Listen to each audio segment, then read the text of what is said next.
Welcome to your very first piano lesson with Piano Africa today. So we are going to understand what the piano really is and learn the names of the keys. First of all, you look at the piano. It is made up of white keys.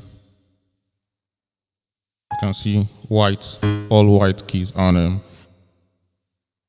also a black keys on it. So okay, now let's start with the white key. The white keys are named after the first 7 letters of the alphabet. That is, we have A, B, C, D, E, F, G. So after the first 7 letters of the alphabet, that is what that is how the white keys are named, like A, B, C, D, E, F, G. So what happens is that when we get to G, it goes back to A and the repetition continues. So like when you have A, B, C, D, E, F, G, you go back to A, B, C, D, E, F, G. That is how the keys goes on, and so it continues in this sequence. Now, since the white keys are named after the first letters of the alphabet, it is not wrong to say that the piano has 7 white keys.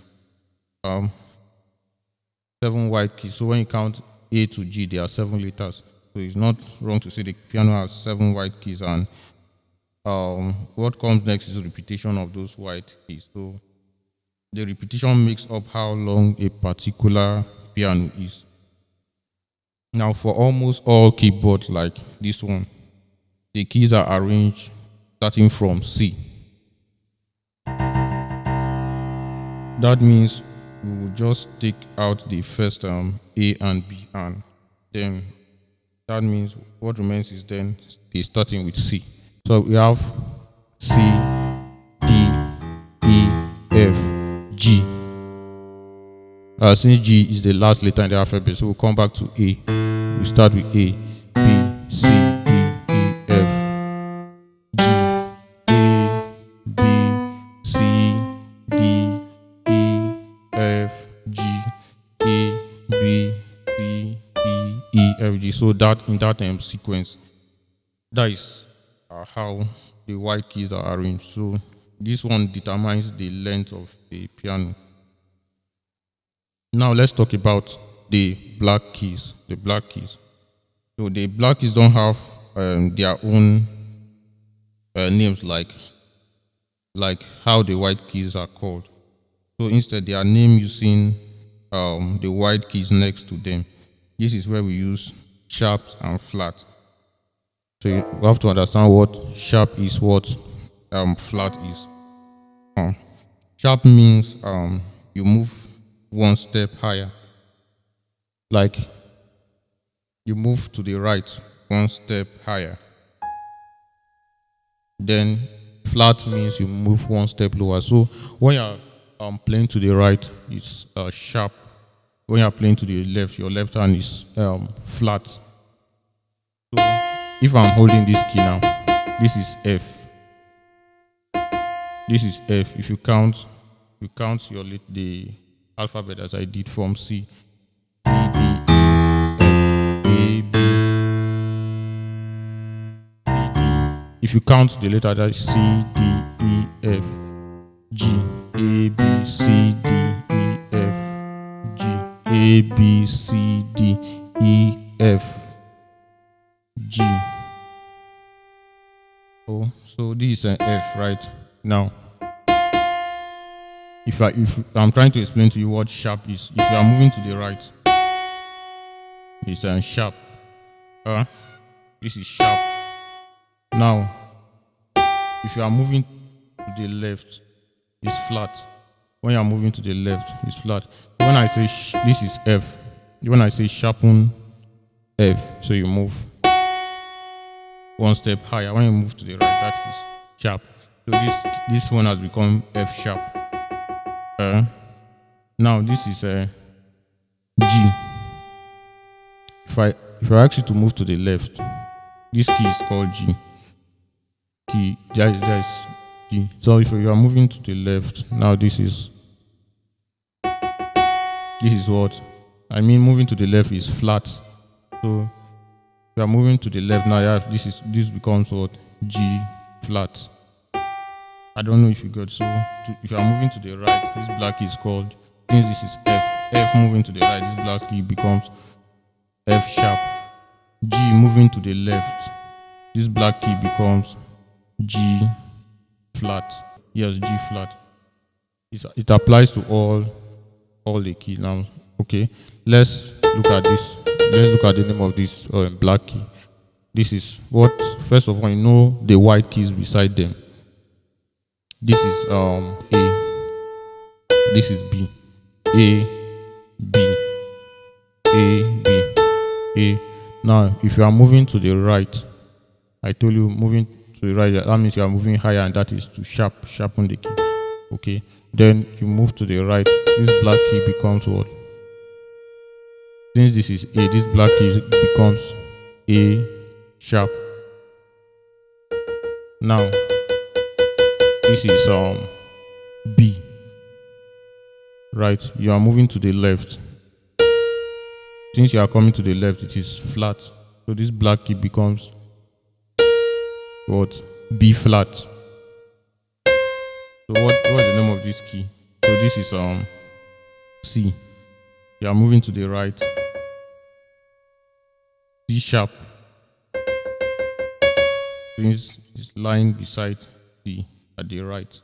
So moving to the right, you call it C sharp. So this method applies to all the black.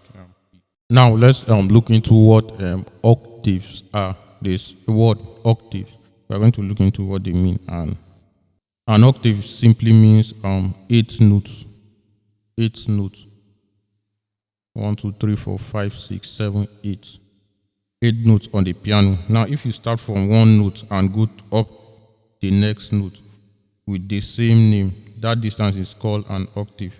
Now, for example, this is C.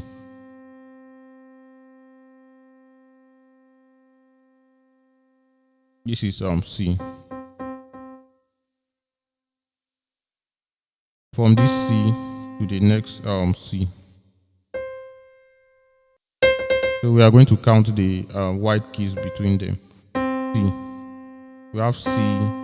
We have D. We have E. We have F. We have G. A, B, and C. So this is an octave, right? Octave.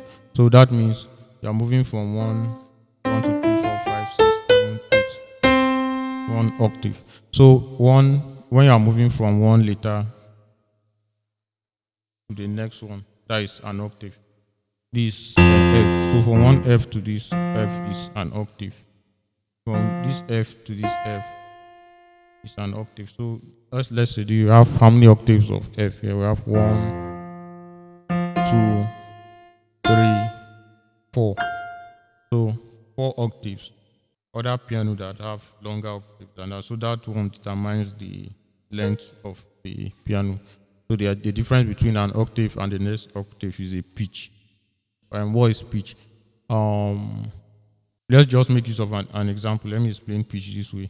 Like we have, when someone was a baby, the person when someone was a baby, the person becomes a teenager, an adult.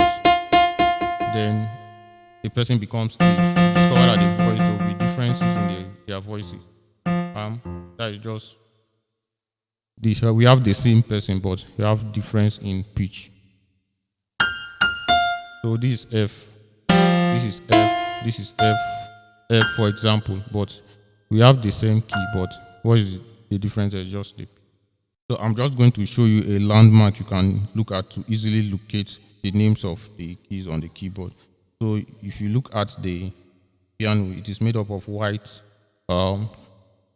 keys and the black one. And you notice an arrangement of 2, 3, 2, 3, 2, 3. This sequence 2, 3, 2, 3. So the black keys are arranged in that sequence, 2 in 3s in 2 in 3s like that.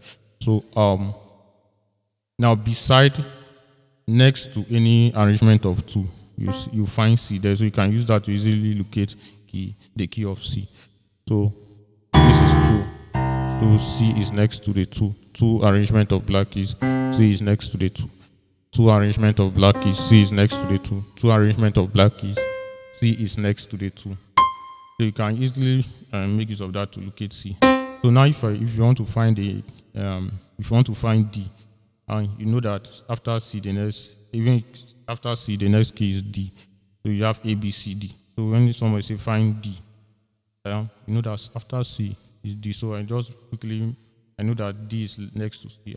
Okay, now quickly get C. I look for the 2 black keys. Know that C is next to it. So I know that the next white key after C is what? D. That is my D. So if you make use of this landmark, you can easily find the key. Now for the 3 black keys arrangement, know that the next to 3 is what? F. To the 3 black keys. We have F here. This is 3 arrangement of black keys. The next one to it is F. 3 arrangement of black keys. The next starting is F. 3 arrangement F. 3 arrangement F. 3 arrangement F. Then what are the keys that are around F? We have E next to F. We have G next to F. E next to F, G next to F. So you can use that to find the key. So if somebody now say find the key of G, you know that after F is G now in your ABCD. Okay, you now come 3 black keys F. Then I know that the next one is G. Find F, find G around there. You know that E, F, G, F, G. So 3 next is F. You know that is G. So these are landmarks you can now easily find. So C, you know that. Find B.